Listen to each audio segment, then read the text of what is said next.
네, 오늘 우리에게 주신 하나님의 말씀 사도행전입니다. 사도행전 12장 20절에서 25절까지 말씀입니다. 사도행전 12장 20절에서 25절까지 말씀 찾으신 분들은 자리에서 성경을 들고 일어서 주시기 바랍니다. 더우시면 에어컨 켜셔도 될 것 같습니다.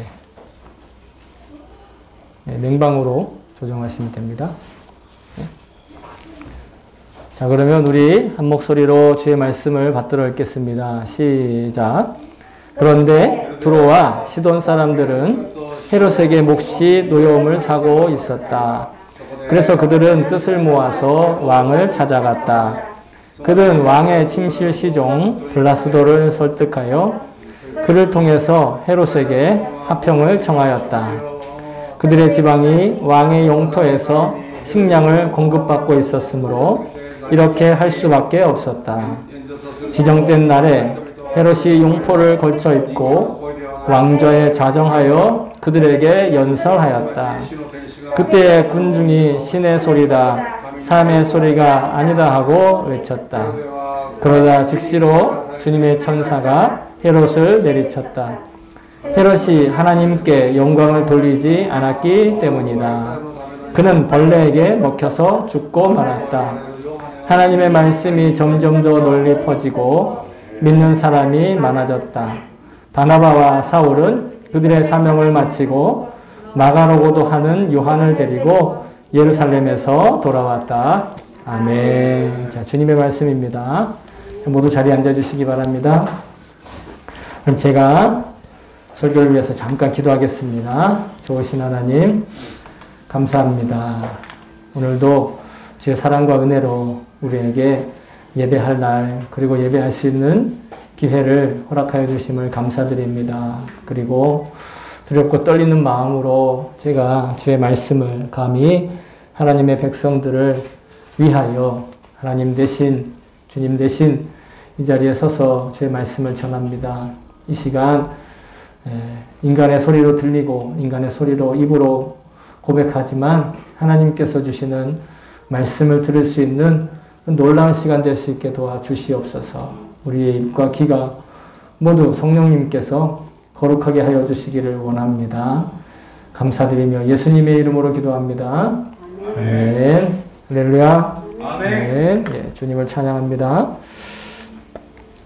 우리가 지난 주일엔 우리의 선입견과 또 우리의 편견이라고 하는 고정관념을 뛰어넘게 하시는 하나님의 은혜에 관해서 같이 은혜를 나누었습니다. 그리고 그 고정관념을 뛰어넘어 역사하시는 그 하나님께서 그 주님의 능력이 그 베드로를 죽이고 유대인들의 그 인기를 얻으려고 했던 이 헤롯 왕의 그 교활한 계획을 무너뜨리셨습니다. 그래서 헤롯을 베드로를 죽이려다가 실패한 헤롯은 대신 그 베드로를 지키지 못하던 경비병들을 대신 사형에 처하고 그 책임을 묻고 자기는 가이사랴라고 하는 곳으로 내려갔다. 이렇게 오늘 읽지 않았지만 지난주 우리 본문의 마지막인 19절에 그렇게 기록이 되어 있습니다. 가이사랴, 여기서 나오는 도시의 이름에 우리가 좀 주목을 해보고 싶은데요. 가이사랴는 원어로 하면 카이사레이아라는 표현을 쓰는데 그것은 곧 카이사르 혹은 시저 이렇게 표현하고 있는 이 로마 황제를 뜻하는 단어입니다. 그래서 로마 황제에게 바쳐진 도시라는 그런 의미이거든요. 근데 이 가이사랴라고 하는 도시가 성경에 이곳에 한 곳이 아니라 또 한 곳이 있습니다. 그것이 가이사랴 빌립보라고 하는 도시이죠. 거기는 내륙 지방에 헐몬산이라고 하는 헤르몬산 그 초입에 있는 밑에 있는 그런 도시인데 오늘 헤롯이 내려갔다 이렇게 얘기하는 가이사랴는 이 지중해 연안에 도시한 항구 도시입니다. 항구 도시인데 둘 모두가 다 카이사랴라는 공통된 지명을 가지고 있죠. 하나는 그냥 카이사랴, 또 하나는 카이사랴 빌립보 혹은 빌립보 카이사랴 이렇게 이야기를 하고 있는데, 그 이유는 뭐냐면 둘 다 모두 황제에게 바쳐진 도시고 황제를 숭상하는 도시인데, 그것은 마찬가지인데, 가이사랴 빌립보는 이 오늘 본문에 나오는 헤롯 아그리빠의 이 전 왕인 헤롯 왕이 또 있었죠. 그 헤롯 왕의 동생, 배다른 동생 빌립이라고 하는 동생이 있었습니다. 그래서 헤로디아가 빌립의 부인이었잖아요. 헤로디아가 빌립의 부인이었습니다. 그런데 자기가 헤롯이 헤로디아를 자기 아내로 취했죠. 그때 그 빌립이 가이사랴를, 그러니까 즉 황제를 기념해서 세운 도시는 가이사랴 빌립보고, 오늘 헤롯이 지금 자기가 내려갔다고 하는 당분간 머물기 위해서 내려갔다고 하는 항구 도시 가이사랴는 그 이전 예수님 태어나실 때 왕권을 잡고 있던 헤롯이 또 있잖아요.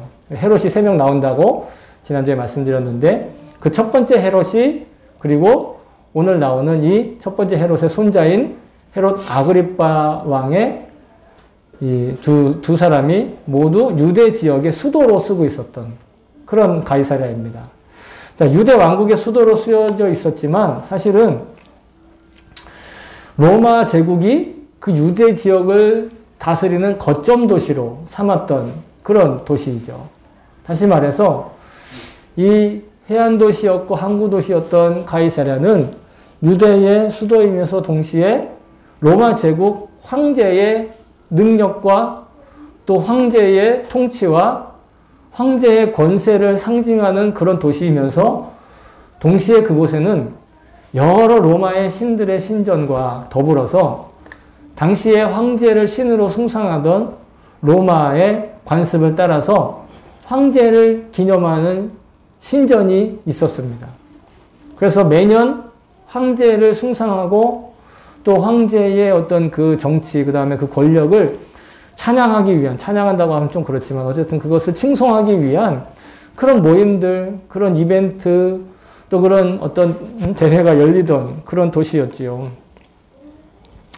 이 두 도시 모두가 다 아까 말씀드린 대로 로마 제국의 이 세속적인 힘과 권력과 또 그들의 실력, 그들의 영향력을 자랑하는 그런 도시였습니다. 황제의 질서, 황제의 논리, 즉 힘의 논리인 약육강식의 가치가 지배하는 온전히 세속적인 그 부조리와 불의로 가득 차 있는 그런 도시였다는 것이죠.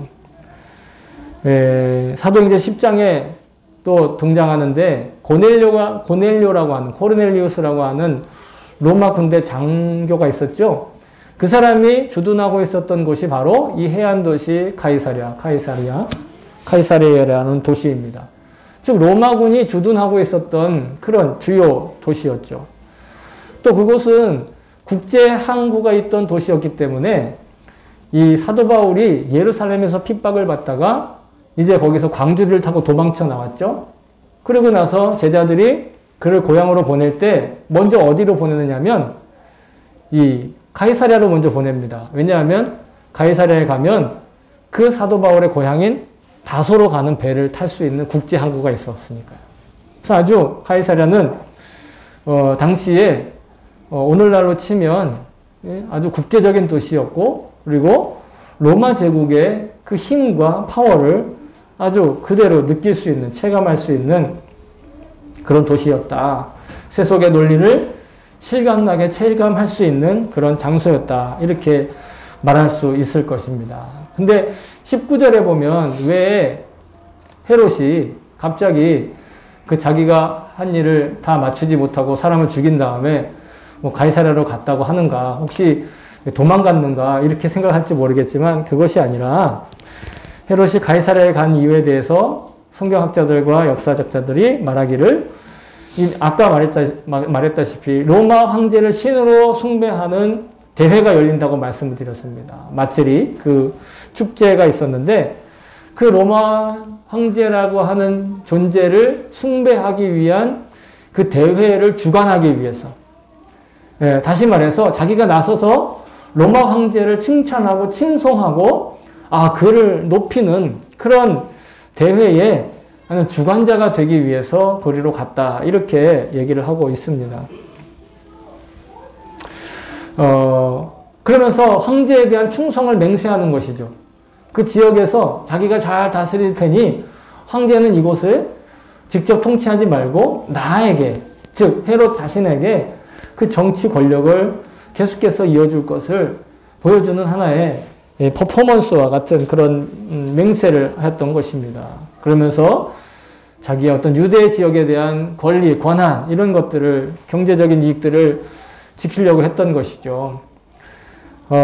그러므로 카이사랴는 곧 이 땅에서 부귀와 영화, 그리고 이 탐욕을 관철시키고자 하는 어떤 욕망으로 가득 찬 도시였다, 이렇게 볼 수 있을 것입니다. 당시 전 세계적인 유일한, 그 유럽에서는 유일한 강대국이었던 이 로마 제국의 황제에 대해 온갖 아부를 하면서 그 유대 지역에서는 자기보다 연약한 사람들 혹은 나약한 이들을 표적 삼아 억압하고 박해하고 핍박하면서 괴롭히면서 자기를 지키기 위한 온갖 수단과 방법을 가리지 않는, 그리스도인들을 잡아서 죽이는 그런 방법을 가리지 않던 헤롯이었다는 것입니다.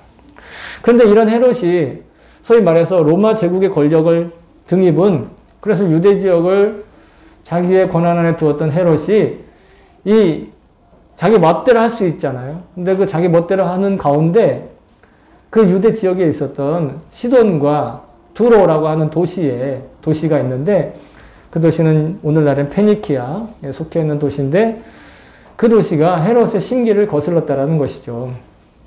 왜 그랬는지 이유는 분명하지 않지만 시돈과 두로의 시민들은 뜻을 모아서 헤롯에게로부터 뭔가 좀 이 헤롯의 어떤 화를 좀 풀고 기분을 좀 풀어줘야겠다, 이렇게 결정을 합니다. 왜냐하면 유대 지역의 어떤 모든 힘의 그 권력을 가지고 있었던 헤롯이 그 두로와 시돈 쪽에 식량 공급의 줄을 끊어버린 거예요.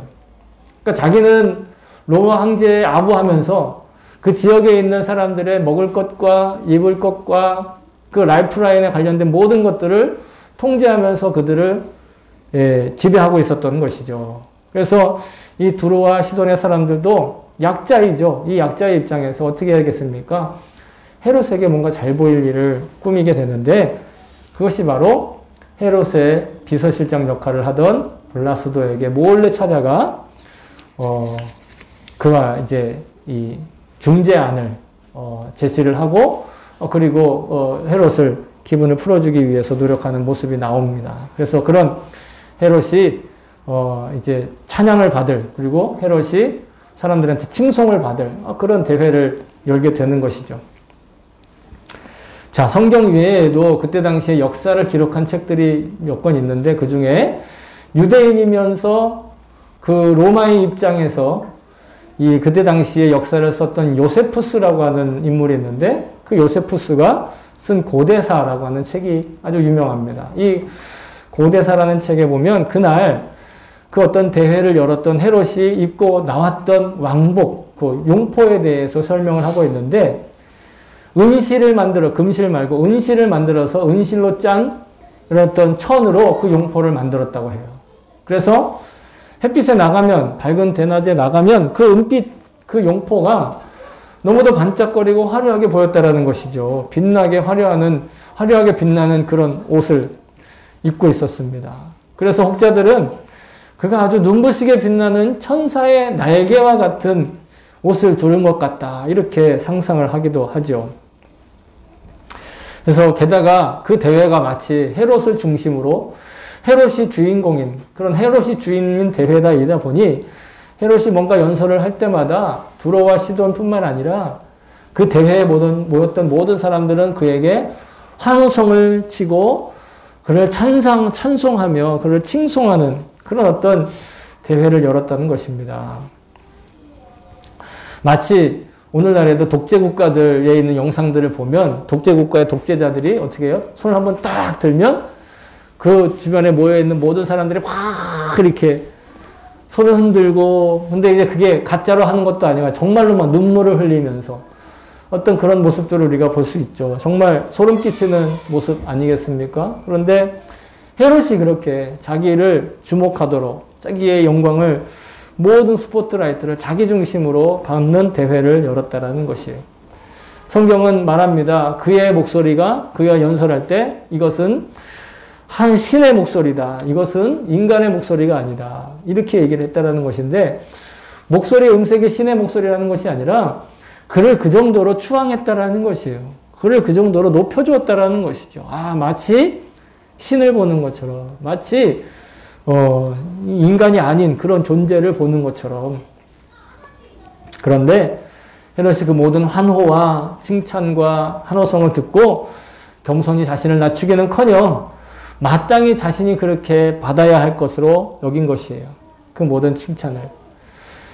어쩌면 세속적인 가치관, 그들의 이 황제의 힘의 논리, 약육강식의 힘의 논리의 관점에서 보면 너무도 당연한 태도였고 당연한 반응이었을지 모르겠습니다. 그런데 이 헤롯의 죽음과 관련되어 있는 이 대회의 모습, 그리고 그 대회가 열리기까지 두론과 시도 사람들이 헤롯에 접근해서 했던 모든 방법들 가만 보면 저는 마치 어떤 역사 드라마나 정치를 소재로 한 영화에 등장하는 에피소드의 한 편을 보는 것 같다라는 그런 느낌을 가졌습니다.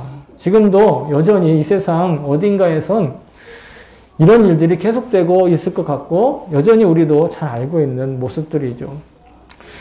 자신의 권력으로 시민들을 억압하고 그런 권력자의 횡포의 피해를 어떻게든 피해보기 위해 그 권력자의 측근에게 로비를 하는 모습, 이게 여전히 우리들에게도 있는 것이죠. 저런 힘의 논리와 함께 그 힘을 이용해서 자신의 유익함을 도모하는 이 세상에 지금 우리가 이미 살고 있다라는 것입니다. 그 옛날 거의 2000년이 가까이 된 그 옛날 사람들이 추구하던 가치와 오늘날 우리가 살아가고 있는 이 세속의 사회에 추구하는 가치가 그다지 크게 다르지 않다라는 것을 보게 되는 것이죠. 그러면서 이러한 힘과 욕망의 논리가 지배하는 세상에 우리는 자신을 과시하고 그리고 자신을 자랑할 것을 소유해야만 그것이 진정한 승리고 그렇게 해야만 살아남을 수 있다라고 속을 수 있게 된다라는 것입니다.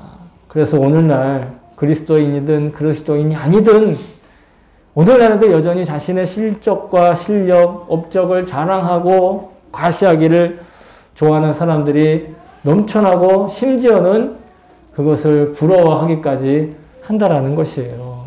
그러나 여러분, 성경이 이러한 겸손하지 못한 또 교만한 태도, 이런 자세에 대해서 뭐라고 말씀하고 있는지 우리는 너무도 잘 알고 있죠. 하나님께서는 그러한 태도는 죄라고 말씀하고 계십니다. 성경은 말합니다. 잠언 16장 5절에 무릇 마음이 교만한 자를 여호와께서 미워하시나니 피차 손을 잡을지라도 벌을 면하지 못하리라. 하나님이 교만한 자를 미워하신다. 그래서 그 교만한 자의 결론, 그 교만한 자의 마지막 모습이 무엇인가? 바로 멸망에 이르는 지름길이 교만이다. 교만은 패망의 선봉이요 거만한 마음은 넘어짐의 앞잡이니라. 교만하고 거만한 마음은 곧 멸망하는 길로 가는 가장 빠른 길이라는 것입니다. 하지만 우리 예수님께서는 우리를 구원하셨죠. 우리의 구세주가 되시는 분이 오직 예수님이십니다. 그런데 여러분, 예수님이 우리를 구원하셨을 뿐만 아니라 예수님은요, 이 땅에서 인간의 육신을 입고 인간의 모습으로도 살아가셨어요. 그 말뜻은 인간인 우리를 구원하기 위해서 인간이 되실 필요가 없지만 인간이 되셨다라는 얘기입니다. 다시 말해 우리가 예수님의 본을 따라 살도록 예수님이 인간의 모습으로 사셨다라는 것이에요. 따라서 우리는 예수님을 구세주로만 그냥 단순히 예수님은 나를 구원하러 오셨어 이 정도가 아니라 예수님이 이 땅에서 살았던 태도와 예수님께서 이 땅에서 사셨던 모습을 우리가 본받아서 그를 스승으로 모시며 그를 우리의 유일한 선생으로 모셔야 될 줄로 믿습니다. 예수님께서 날 구원하신 걸 믿고 의지하며 예수님께서 살아가신 것대로 우리가 살아가는 것, 그것이 바로 예수님의 제자인 우리의 살아야 될 겸손한 길인 줄로 믿습니다. 그래서 사도 바울이 이렇게 얘기합니다. 사도 바울은 예수님의 겸손에 대해서 이렇게 얘기하는데 그는 근본 하나님의 본체시나 하나님과 동등됨을 취할 것으로 여기지 아니하셨다. 이게 바로 예수님께서 이 땅에서 살아가실 때 육신의 인간의 모습으로 살아가실 때 보이셨던 겸손의 모습이다라는 것이죠. 사실 본인 자신은 그리고 우리도 우리 안에 성령님이 살아계시니까 내가 성령님의 성전이니까 내 멋대로 사도 되겠네 이렇게 착각할 수 있지만 예수님은 성령님이 그 안에 계실 정도가 아니라 그분 자체가 하나님이셨다라는 거예요. 그런데도 하나님 행세하지 않고 오히려 더 자신을 낮추고 오히려 없는 것처럼 그렇게 살아가셨다라는 것이죠. 그러므로 여러분 우리가 예수님을 따르는 제자가 된다라는 것, 정말 성공적인 그리스도인이 된다라는 것, 그리스도인으로 성공한다라는 건 뭔가 대단한 업적을 어떤 대단한 실력을 드러내 보이는 사람이 되는 것이 아니다라는 것이에요. 오직 자기의 삶의 본보기가 되어주시고 기준이 되어주시는 그 주님을 바라보는 것, 여러분 이것이 그리스도인으로서 성공적인 삶이라는 것이에요. 예수님 바라보며 예수님의 임재하신 가운데 사는 제자, 그 제자는요 예수님의 마음을 따라 살고자 하는 생각을 너무도 당연히 갖게 됩니다. 따라서 자기는 늘 하나님 앞에 예수님처럼 예수님이 하나님 앞에 그렇게 하셨던 것처럼 하나님 앞에 늘 겸손해야 하는 존재, 늘 자신을 낮춰야 하는 존재, 그것을 잊지 않고 의식하는 사람이 된다라는 것이죠. 그래서 우리의 본보기가 되는 사도 바울도 자기 자신을 사람들한테 소개할 때 편지를 쓸 때 항상 그리스도의 종, 그리스도 예수의 종 이렇게 썼는데 그 종이라고 하는 말에 둘루스라고 하는 말은 사실은 적나라하게 표현하면 노예라는 말입니다. 예수님의 노예가 되었다라는 거예요. 하나님의 말씀에 노예가 되어서 살아간다라는 것입니다. 그것이 사도 바울이 말하는 성경이 말하는 오늘날 우리가 회복해야 될 겸손인 줄로 믿습니다. 근데 여러분 그에 반해서 이 본문의 헤롯 왕은 어떻게 했습니까? 사실 헤롯이 물론 정통 유대인은 아니었습니다. 이두메인이라고 하는 에돔 족속의 후손이었지요. 그러나 그는 그래도 그 유대 지역을 지배하고 있다고 한다면 유대인들이 믿는 유대교, 즉 하나님을 섬기는 그런 백성들을 지배하고 있었다고 한다면 그는 흉내라도 혹은 신용이라도 하나님의 말씀을 듣는 척이라도 하나님께 영광을 돌리는 척이라도 했었어야 옳다라는 것이죠. 그러나 그는 그렇게 하지 않고 자신에게 쏟아지고 자신에게 이 집중되어 있는 이 찬사와 이 환호성을 듣고 그 영광을 하나님께 돌리지 않았다는 것입니다. 그랬더니 그 즉시로 천사가 그를 내리쳤고 결국은 벌레 먹혀서 죽고 말았다. 이렇게 이야기를 합니다. 교만에게 행하신 매우 극단적인 예라고 할 수 있을 것입니다. 그 천사가 그 천사인지는 모르겠지만 베드로를 죽이려 했던 헤롯, 그러나 헤롯이 죽이려 했던 그 베드로를 구출하신 천사가 베드로를 죽이려 했던 그 헤롯을 직접 처리하신 것은 아닌가, 저는 조그만 상상을 좀 해봅니다. 헤롯이 베드로를 죽이려 했을 때 베드로를 구했던 천사가 있잖아요. 근데 그 천사가 오히려 베드로가 아닌 헤롯의 생명을 거두어 가신 것. 너무 드라마틱하죠. 근데 물론 아시다시피 그 당시 헤롯만 그리고 그 이후에 어떤 사람도 그 예를 보면서 아, 반성하고 이제 우리는 하나님께 영광을 돌려야지 하는 사람이 없었어요. 헤롯 외에도 수많은 사람들이 교만하게 살았고 그렇게 살아왔고 지금도 그렇게 살고 있습니다.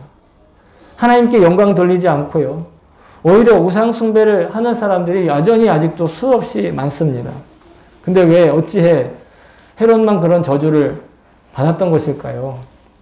여러분 이러한 모습들을 보면 참 여러 가지로 생각이 많아지는데 헤롯의 죽음을 통해서 어떤 사람들은 아마 이 헤롯의 삶이 이 운명이라는 게 참 기구한 것이다. 이 사람의 운명이라는 건 어떻게 될지 모르겠구나 라는 그런 생각을 할지 모르겠습니다. 아니면 두로와 시돈 사람들은 야 이래 헤롯이 없어졌으니 이제 좀 우리의 삶이 형편이 좀 나아지겠지 이렇게 생각하는 사람이 있을 수도 있겠죠.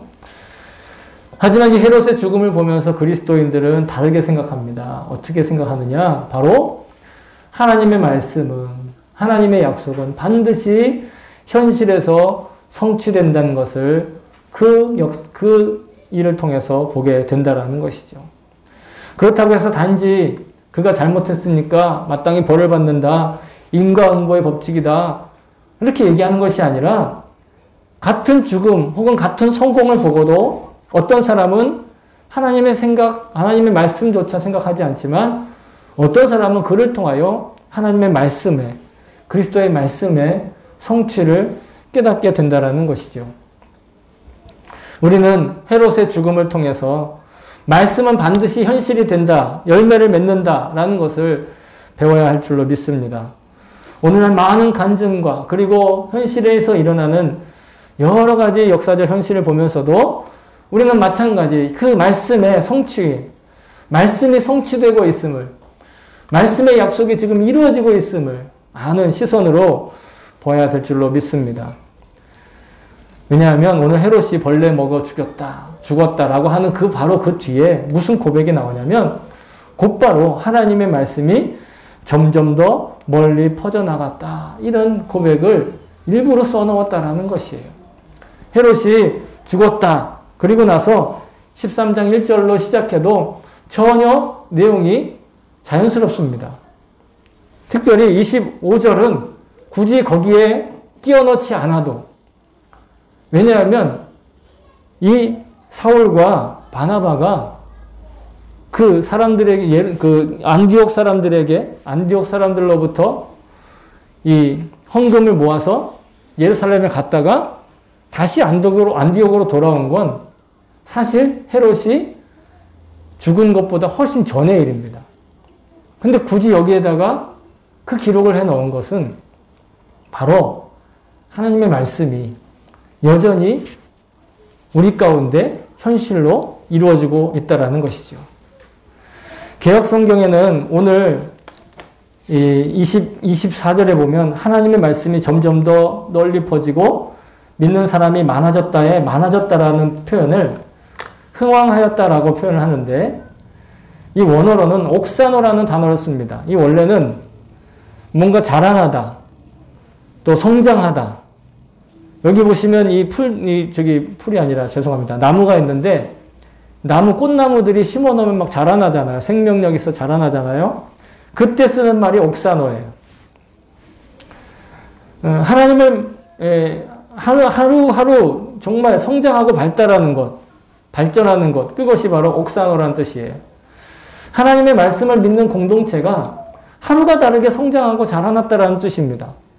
근데 사도행전은 모두 옥사노라는 단어를 4번 쓰고 있는데 그 4번이 모두 다 교회의 성도들이 숫자가 늘어나고 교회가 점점점 안정되어 가는 것, 이것을 이 단어를 써서 자라났다라고 얘기한다라는 것이죠.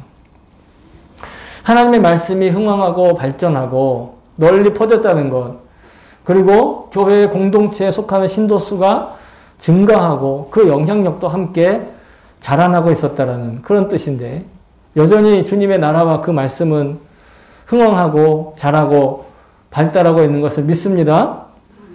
예. 우리가 아멘 했지만 그래도 우리 현실을 보면 그렇지 못할 때가 많죠. 겉으로 볼 때 교회에 영향력이 없는 것처럼 보일 때가 더 많습니다. 교회에 힘도 없고 돈도 없는 것처럼 느껴지기도 하죠.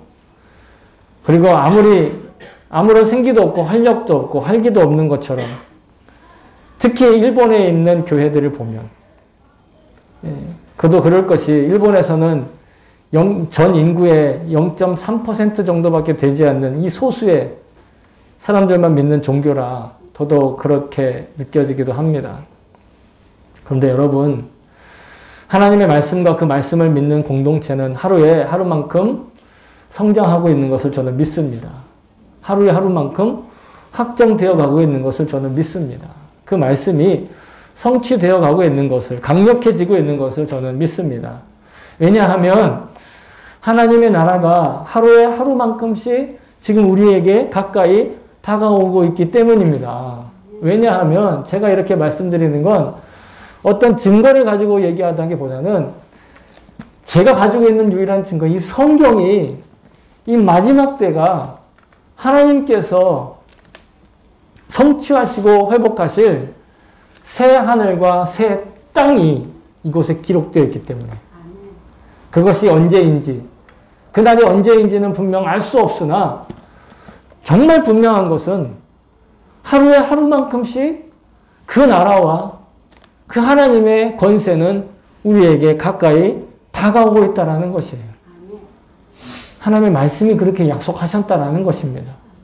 아, 이런 증거가 있으니 저런 증거가 있으니. 여러분, 이런 증거 저런 증거가 있어서 종말의 때가 왔다고 하는 말은 여러분, 그것은 걸러 들으셔도 돼요. 그러나 성경이 우리에게 그것을 약속하고 계신다는 건 꼭 기억하셔야 됩니다.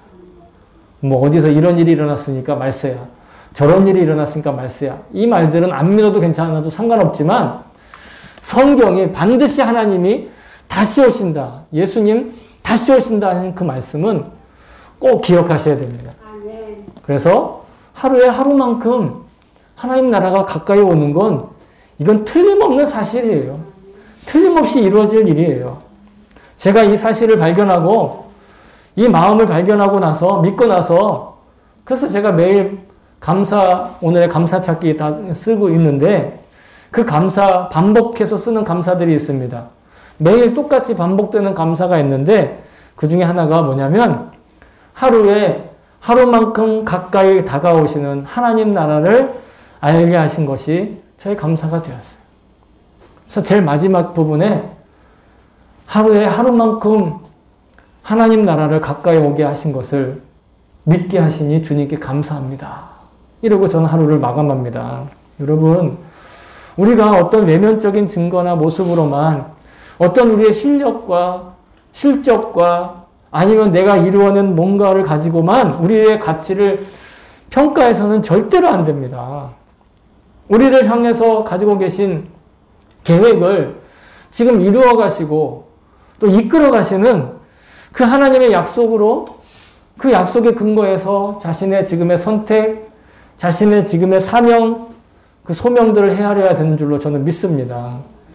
여러분, 지금 우리가 교만한 길을 따라가고 있는 것인가? 아니면 하나님께 영광 돌리는 사명의 길을 따라가고 있는 것인가? 여러분, 분별해야 될 줄로 믿습니다. 교만한 마음을 버리고 매일 하루에 하루만큼씩 자라나고 있고 확장되고 있고 지금 번성해 가고 있는 그 하나님의 말씀에 초점을 맞춰서 자신의 가치를 헤아리시기를 부탁드립니다. 여러분, 주님을 바라보고 살면 바로 그런 삶이 가능해진다는 것이, 교만한 마음을 버리고 하나님께만 영광 돌리는 삶을 사용하게 된다는 것이에요. 주님을 바라보기 시작하면, 주님을 바라보면 자기의 육신의 에너지조차도 영의 활동으로 활용하게 된다는 거예요. 심지어는요, 자신의 건강과 질병조차도 모두 주님을 위해서 사용하고 싶어진다니까요.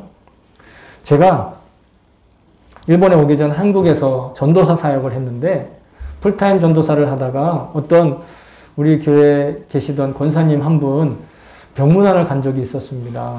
다들 갑자기 권사님이 병원에 입원하셨으니까 다들 당황하고 안타까워하고 걱정하고 있는데, 그때 문병을 간 우리들에게 이 권사님이 이렇게 말씀을 하시는 거예요. 여러분, 주님께서 제게 이 병실의 영혼들에게 복음을 전할 사명을 새롭게 주신 것 같아요. 여기 함께 계신 이 병실에 같이 계신 분들한테 제가 수시로 예수를 전하고 있어요. 또 간호사님과 의사한테도, 의사 선생님한테도 제가 복음을 전하고 있더라니까요. 이렇게 고백을 하시는 겁니다. 그렇습니다. 여러분, 우리가 주님만 바라보고 주님께 초점을 맞추고 주님의 마음을 구하면 우리의 모든 삶의 자리가 바로 사명의 자리로 바꿔지는 놀라운 기적을 경험하게 된다는 것이죠. 그렇지 않고 그저 남들이 구원받지 않은 그 사람들이 좋게 생각하는 것, 자랑하는 것, 그 사람들과 같은 기준으로 삶의 행복과 불행을 판단하면 여러분, 우리도 시간이 달라서 그렇지 헤롯 왕과 같은 그런 벌레에 먹혀 죽어가는 운명을 피할 수 없게 되는 것이에요. 헤롯 왕처럼 곧바로 나타나진 않더라도 언젠가 죽음으로 끝나는 운명에서 벗어날 수 없다라는 것입니다. 교만하지 않고 겸손한 마음으로 주님 바라보며 하나님의 영광을 위한 사명을 기회로 일상생활을 여기는 그 성도는 비록 사망의 음침한 골짜기로 다닐지라도 절대로 좌절하는 일이 없다라는 것입니다.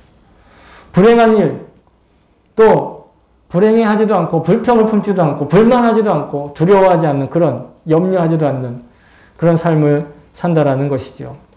헤롯은 교만한 자를 하나님께서 어떻게 다루시는지 밝혀주시는 실질적인 예화의 주인공이 되었습니다. 성경은 이렇게 얘기하죠. 내가 세상의 악과 악인의 죄를 멸하며 교만한 자의 오만을 끊으며 강포한 자의 거만을 낮출 것이다. 이사야서에 나오는 말씀입니다. 또 같은 이사야서 57장 15절에는 내가 높고 거룩한 곳에 있으며 또한 통회하고 마음이 겸손한 자와 함께 있나니 이는 겸손한 자의 영을 소생시키시며 통회하는 자의 마음을 소생시키려 함이라. 우리가 주님 바라보고 살 때 그것이 우리가 새로워지는 것이에요. 여러분, 하나님의 말씀은요, 태초부터 지금까지 그리고 여전히 생생하게 살아서 움직이고 계십니다. 하나님의 나라는 하루만큼씩 지금 완성되어 가고 있습니다. 헤롯의 실패를 거울 삼아서 예수님께서 허락하신 성공을 따르는 그런 인생을 살 수 있기를 주의 이름으로 소망합니다. 언제나 예수님 바라봄으로 겸손히 하나님께 영광 돌릴 수 있는 삶의 자리에 설 수 있기를 바랍니다. 자, 사랑하는 성도 여러분, 교만한 태도가 하나님과의 관계를 파괴하는 것입니다. 하나님과의 관계가 파괴된 삶은 무질서와 부조리와 불안, 그리고 멸망에 속한 삶인 것이죠. 그 파괴된 삶을 회복하기 위해 사실은 예수님께서 이 땅에 오신 겁니다. 그리고 십자가를 지셨습니다. 또 죽으셨지만 우리가 잘 아는 대로 사흘 만에 살아나셨죠. 그리고 승천하셔서 원래 계셨던 하늘 보좌에 지금 앉아 계십니다. 그리고 승천하신 후 50일 뒤에 이 땅에 성령을 다시 보내주셔서 지금 우리의 삶에 임재하셔서 우리의 일상생활에 살아 지금도 역사하고 계시는 것이죠. 분명하고 명확하게 살아계신 주님을 바라보며 사는 것, 여러분, 이것이 겸손한 삶인 것입니다. 이렇게 겸손한 삶이 곧 하나님께 영광을 돌리는 삶인 것이죠. 자랑할 만한 뭔가 대단한 실력과 실적과 업적을 남기는 건 아니라 그저 오늘 일상 가운데 주님을 바라볼 때 우리가 하나님께 영광을 돌릴 수 있는 지혜와 용기와 믿음이 생겨나는 것입니다. 주님의 승천일, 지난 목요일이었는데 그 승천을 기념하는 주일을 오늘 우리가 맞이하면서 다음 주에 우리가 또 성령 강림주일을 기대하면서 우리의 마음속에 예수님의 그 겸손하시고 온유한 마음이 충만하시길 또한 소망합니다. 주님을 바라보며 하나님께 영광 돌리는 참으로 아름답고 또 기가 막힌 기쁨과 그 행복의 삶을 살아갈 수 있는 저와 여러분 될 수 있기를 주의 이름으로 축복합니다. 아멘. 아멘.